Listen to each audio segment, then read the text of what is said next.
Welcome back, everyone. It's Austin here. If you don't know who I am 25, calisthenics athlete, and in this video I'm going to share with you exactly how to get under 10% body fat and why should you listen to me. I'm glad you asked. I went from 15% body fat in June of 2024 to under 9% body fat by the end of March 2025, and honestly, the truth is, most of those gains in terms of reduction in body fat happened in just a couple months before, like really at the start of the year. So it can happen really, really fast when you get the right things in check. And if you look at this DEXA scan in a little bit more detail, I was bound 149 pounds in summer of 2024, again, 15% body fat. And my fat tissue was 22.6 pounds. My lean tissue was 120.4 pounds.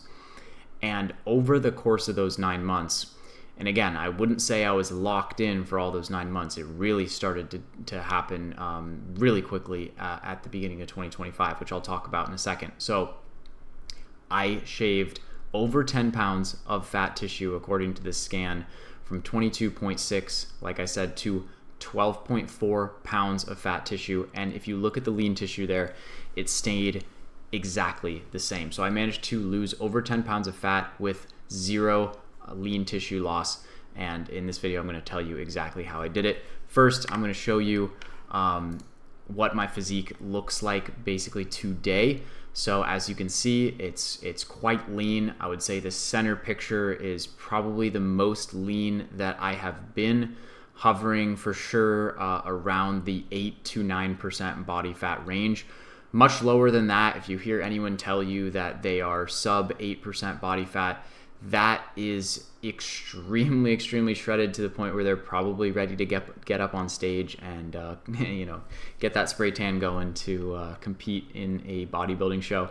So anything below that starts to mess with your hormones, and I actually can discuss a little bit of my experience with really severe fat loss reduction and kind of how that made me feel. So I'll touch on that in a moment, but let's just jump into exactly how to really get shredded. Like I said, I was around 15% body fat in June of 2024, and most of the changes that I made actually occurred really at the start of 2025. So let's talk about that. So here are, okay, I said 3 things. It's actually 4 things on the page to get shredded. So number 1 on the screen is give up drinking. And it's kind of an odd one to start with, but that's really where my story begins. I was never a super heavy drinker, but as someone in their mid-20s, what do you do on the weekends? You go out to the bars and you drink with your friends and you try to meet girls, et cetera, et cetera. You need to change this behavior if you want to get shredded. There is no scenario whatsoever where you can continue this behavior and get to a sub 10% or sub 9% state. It may be possible in some secluded examples, but it's really this is behavior that has to change. So for me, in my story, like I said, was never a super heavy drinker and was not concerned about the fact that I had a drinking problem. But at the start of 2025, I wrote down 13 goals, one of which was to do dry January, which has kind of a, weird reputation, like, oh, I'm doing dry January, good for you. But this changed my life, and I'm going to tell you why. And it wasn't really about the drinking in itself. Drinking is bad for muscle growth. It's bad for, trying to lose fat. It's bad for just about anything. But beyond that, it had some incredible effects. So at the beginning of the year, when I committed to not drinking for just 1 month, just in January, it changed. It was a cascade of behavior change, because now on the weekends, I couldn't go out to the bars. I couldn't drink at all. So I had nothing to do on the weekends but just go to sleep earlier, essentially watch a movie, go to bed. And so it changed my habits. I couldn't go out with my friends and slam beers or anything like that, which I wasn't really doing before. To tell you the truth, I would go out to the bars and I would drink, drinks that I thought were healthier, vodka soda with a little bit of lime juice. That's my classic cocktail. I'll still order that sometimes if I want to be low calorie and, try to optimize for being shredded. But now I would go to the bars even in January and I couldn't drink. And so I was just like, I'm going home. So what did that mean? It means I went to bed earlier. It means I woke up earlier. So the pattern of behavior changed, where before I would go out till 2 a.m, drinking, staying up late, then you drink and you get hungry. So you eat a late night snack before bed. So you go to bed drunk, you are going to bed late, you ate before you go to bed. Like that is, you cannot be shredded and do that. Just those are in two different solar systems. And so when that pattern of behavior changed, because I was so committed to dry January, I wasn't going to drink. So I went to bed earlier, I woke up earlier, I went to the gym the next day earlier, right? Saturday should be your main lifting day. Think about it. You don't have to work, right? Most of us don't work on Saturdays. You should have maximum energy. It should be your best day of lifting. But if you're hungover on Saturday, it's suboptimal. You're tired. It's not going to be a good lift. So this all changed for me, and everything was optimized. My sleep was optimized. My energy was optimized. And so that was all one big positive. Then I used that momentum and that pattern of behavior change and that boost in energy, and I was like, hey, like I'm doing great. I feel better. Why don't I just capitalize on this by even taking now my diet to the next level? And so it motivated me even more to lock in even further.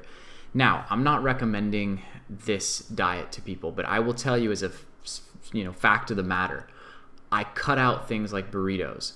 No more flour tortillas, right? I cut carbs pretty severely to try to once and for all get that six-pack, because while I'd been lifting for 6 or 7 years, I had never gotten that really shredded aesthetic physique until now, after having made those changes. So not drinking cascaded into a wide range of positive outcomes, including better energy, better sleep, more motivation to actually adopt habits that would get me into a completely locked in state.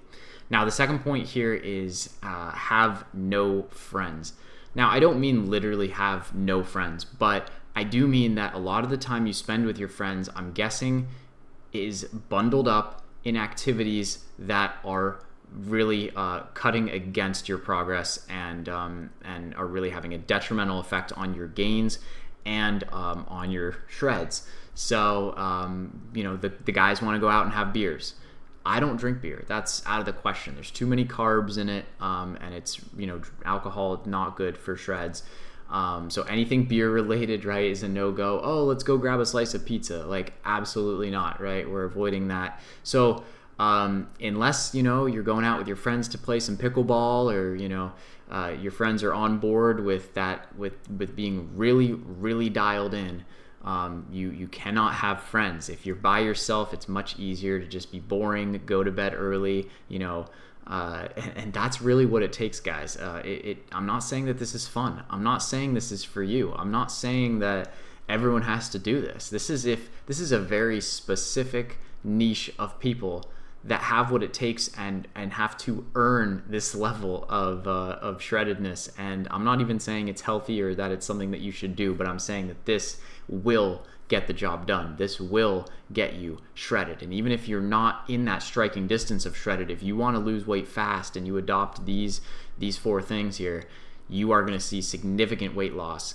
by adopting these 4 things. And you'll notice here, other than maybe drinking, which I've talked about a lot, I'm not showing any meals here. I'm not showing you any sort of way to cut calories. I mean, this is just behavior change, guys.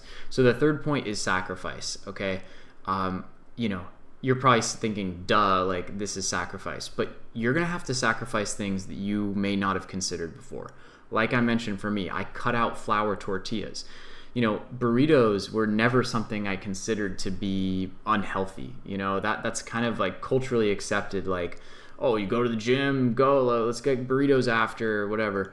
I had to go to extremes that I never thought I would need, things that I gave up that I never thought I would have to. So staying up late, whether it's any sort of item that is cutting against your progress on getting shredded, you're going to have to give that up. And so it does require just a lot of sacrifice. And especially if you are not in striking distance of getting shredded, all of those things that you do, eating, whether it's eating a banana in the morning or anything like this, is probably not optimal for getting shredded. So you want to stick to probably 1 or 2 meals a day. For me, I only weigh around 140 pounds. So if you have a heavier build, this could look different for you. But in my experience, it was massive carb reduction, calorie reduction, and just a lot of sacrifice. But generally, all that sacrifice really resulted in a big way in terms of just seeing the results and the physique that came out of it. And to be honest with you, I did not experience any sort of significant or really any noticeable energy loss. In fact, my energy levels have remained consistently good, I would say. Now, hormone levels I have not gotten really accurately checked, so I can't speak to it, but I can speak to the fact that you may experience a change in your libido. When you get lean, your libido can increase, but if you get really, really lean, your libido can take a hit. So, okay, 4th point I'll move on to: don't listen to other people. If you succumb to peer pressure, you won't win this. You won't win against the sacrifice that's necessary. Other people are gonna hate on you. I mean, they're gonna say, "What are you doing? Why are you doing this? What? You're at the bar, right? Someone offers you a beer. Here's a beer, right? All you have to do is take it." And all of a sudden, you have to say no. Nobody else says no. Everybody's confused. Why are you saying no? And you have to explain yourself. And those are awkward situations. And you may, in that moment, just be like, okay, fine, I'll take the beer, because you want to avoid that awkward moment. If you put yourself in those situations, you're either going to fold, or you're not going to listen to other people. You're not going to care what other people think, and you're going to do what you're going to do for your solo mission and the mission that you're on, because that's what it takes. I mean, that is just what it takes at the end of the day. So don't listen to what other people say. Other people are going to say, this is unhealthy, don't do this, whatever. They might be right. But if you want to achieve this, you're going to have to not listen to other people, and you're really on your own path, because nobody else is taking things to this extreme. And everybody's going to think you're crazy for taking things this extreme. That's what it is. I've experienced that left and right, and I experience that consistently. You're out and about, someone offers you something that's against your plan, you have to say no, and then you have to explain why, and people get confused. And the truth is, some people are jealous. Some people don't have the discipline, right? Most people don't have the discipline that it takes to achieve this. And so if you do, they get jealous, and that shines through in them saying things that might cut against your feelings. So don't listen to other people. Now, I have a slide here on just kind of the mentality that's required to get to this state of shreddedness. I was really inspired by kind of the Brad Pitt Fight Club physique, and I actually got to a state where I was much leaner than Brad Pitt in this picture. If you look at me in this picture here, I'm clearly more chiseled than Brad Pitt. But what you're looking at on the left side of your screen is just a quick Venn diagram that I made, and I won't go on too long about it here, but there are basically 3 kind of parts of the mentality that I think are required. I think the most important one here is willpower. You need to have the willpower to get this job done, because that is really going to dictate whether you're successful or not. It's going to be after dinner where you get other people, you're out maybe to dinner, and everyone you're with wants to order dessert, and they order dessert, and it's put right down in front of you, a chocolate mousse. Oh, it's delicious. And then on top of that, the person next to you grabs a knife, slices it, takes it with a fork, and puts it on your plate in front of you. Here you go. Here's some chocolate mousse. What are you going to do then? How strong is your willpower? Are you going to eat the chocolate mousse? I'm not saying you can't eat the chocolate mousse and get shredded, but I'm saying that if your willpower is not strong enough, you're going to fold in each one of those situations, and you're going to fold even in situations where no one asked you to. You know, it's going to be all come down to you. And at the end of the day, you make the decision to put it in your mouth or to, you know, go out and hang out with your friends and get shredded and drink beers and not get shredded. You know, those are just examples, but there's so many ways to screw this up that you have to zigzag and find the path that is going to keep you sane and get you through this. But honestly, when you cut out drinking and you make this stuff not even an option for you, you have to be so obsessed with your own mission and your own discipline and not quitting on yourself. You have a goal, and if you break your pattern, if you go against what you set out to do, you're failing yourself, right? That's something I can't stand, and I won't give up for anyone or anything. And so I'm not saying I'm perfect. I like chocolate mousse, all right? I love carbs. I'm I would eat them, if I could stay shredded and eat carbs, I'd be doing it all day. But at the end of the day, you have to decide at what point is your longer term goal more important. And everything good in the long term requires sacrifice today. And that's really a key principle. You need to sacrifice today to get where you want to get tomorrow. And so every time you make a mistake today, you're putting something off tomorrow.